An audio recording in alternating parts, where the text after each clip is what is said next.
East India Company Bengal, Madras, బొంబాయిలలోని British వ్యాపార స్థావరాలను నియంత్రించింది.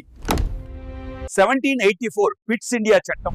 ఈస్ట్ ఇండియా కంపెనీ భారతదేశంలో పరిపాలనలో బ్రిటిష్ ప్రభుత్వం ఎలా అదుపులోకి వచ్చిందో చరిత్రకారుడు వివరిస్తాడు. ఈస్ట్ ఇండియా కంపెనీ పాలనలో అనేక అవినీతులు, అక్రమాలు, కుంభకోణాలు జరుగుతున్నాయి. దాంతో బ్రిటిష్ పార్లమెంట్ నిర్ణయించింది భారతదేశంపై నియంత్రణను బలపరచాలని. 1773లో రెగ్యులేటింగ్ యాక్ట్ను ప్రవేశపెట్టారు. కానీ అది సరిగా పనిచేయలేదు.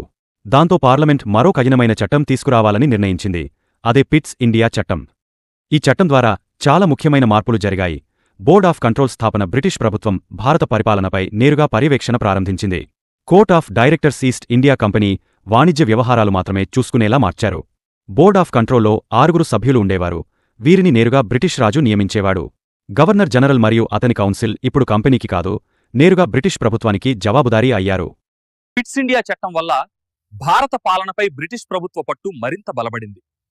కంపెనీ కేవలం ఒక వ్యాపార సంస్థగా మిగిలిపోయింది.